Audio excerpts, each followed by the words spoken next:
সন্ত্রাসীদের রাস্তা না,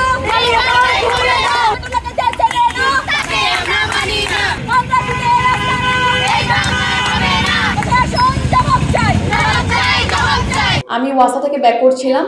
আমার সাথে চট্টগ্রাম বিশ্ববিদ্যালয়ের আমার এক সহযোদ্ধা ভাই ছিল রিকশায়, সাথে আমাদের অনেক চট্টগ্রাম বিশ্ববিদ্যালয়, চট্টগ্রাম সিটি কলেজ, বিভিন্ন ইউনিভার্সিটি, প্রাইভেট ইউনিভার্সিটি সহ সবাই ছিলেন।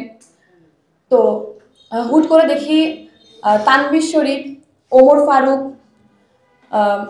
রাসেল আহমেদ, রিদওয়ান সিদ্দিকী, আমি তাদের নাম স্পষ্টই বলছি, স্পেসিফিকভাবে বলছি, তাদের নেতৃত্বে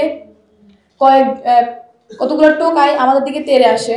তখন আমাদের ভাইরা যখন সবাই দৌড়ে যায়, তখন আমি ইনস্ট্যান্ট স্পটে দাঁড়িয়ে থাকি।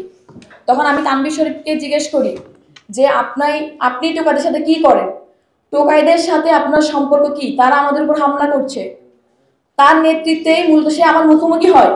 যখন সিসিটিভি ফুটেজটা আমরা এখন কালেক্ট করতে পারি না, অনেক সিসিটিভি ফুটেজ অনেকগুলো ডিলিট করে দিয়েছে, আমরা এখনো চেষ্টা করছি, আশা করি আজকের মধ্যে আমরা কালেক্ট হয়ে যাবে।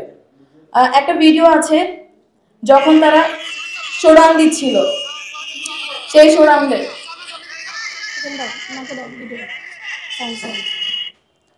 তো এরপর আমাদের চট্টগ্রাম বিশ্ববিদ্যালয়ে আশিক ভাই সহ তাকেও ধাওয়া করা হয়।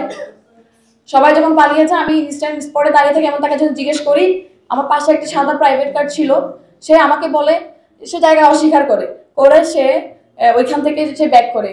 যদি সিসিটিভি ফুটেজগুলো যখন নেওয়া হবে তখন দেখবেন যে সে আমার মুখামুখি হয় দৌড়ে এসে, এবং সে আমি যখন তাকে প্রশ্ন করেছি প্রশ্নের উত্তর না দিয়ে সে ওখান থেকে পালিয়ে যায়। তখন মিনহাজ ভাই এসে আমাকে বলে, আমার ক্যাম্পাসেরই সিনিয়র ভাই, সে আমাকে এসে বলে এখানে থাইকো না, এখান থেকে চলে যাও, সমস্যা হবে। আমি কেন যাব? আমি এখানে একজন নারী হিসেবে আজকে এসেছি।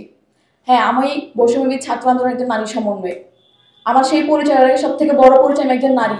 কেন আমি এখনো রাস্তাঘাটে বা যেখানে হয় কেন আমি সেফ নয়? এটা একটি স্বাধীন বাংলাদেশ না, আমরা ওয়াসা থেকে ব্যাক করার সময় ঘটনা বলছি। তারপর যখন তারা ধাওয়া করে, যারা ধাওয়া করে নিয়ে যায়, ওরা আবার উল্টো আসে, প্রায় 20-30 জন এসে আমাকে ঘিরে ধরে বলে আপনারা কারা? আমি বললাম আমি একজন সাধারণ স্টুডেন্ট, আমি একজন নারী, আমি কেন থাকবো না এখানে, এখানে আমার থাকার অধিকার আছে। বলে এখান থেকে চলে যান, নাহলে সমস্যা হবে। যাব না, আমি তখন তাদেরকে বলে আমি যাব না, আমি এখানে থাকবো। তখন আমার 4-5 জন ভাই ছিল, তারা এসে আমাকে তারা এমন কুপ্রুত হয়েছিল যে তারা আমাকে হামলা করবে।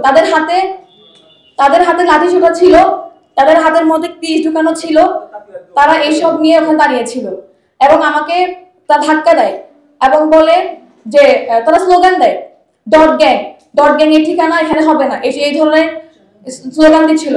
কিন্তু আদৌ কি আমি কি ডট গ্যাং? আমাকে তারা ছাত্রলীগ ট্যাগ দেয়। একজন নারী বা আমরা যখন কোনো অন্যায়ের প্রতিবাদ করি তখন কেন আমাদের এখনো সেই ট্যাগ দিতে হচ্ছে, যেটা সেই 15 বছর যাবত আমরা নিতাম। যে আপনার দাড়ি টুপি থাকলে শিবির ট্যাগ নিতে হতো, যে আপনি একটা অন্যায় প্রতিবাদ করলে আপনাকে ট্যাগ দিতে হতো, সেই ট্যাগ নিয়ে প্রাণ হারাতে হতো। সেখান থেকে আমি একজন নারী হিসেবে কেন আমাকে এই ধরনের ট্যাগ দিয়ে আমাকে হেনস্থা করা হবে? তারা কেন আমাকে ঘিরে ধরবে? ওখানে ওই স্পটে আমাকে আমার সহযোদ্ধা রাজধান ভাই, উনি আমাকে ওখান থেকে আমাকে উদ্ধার করে।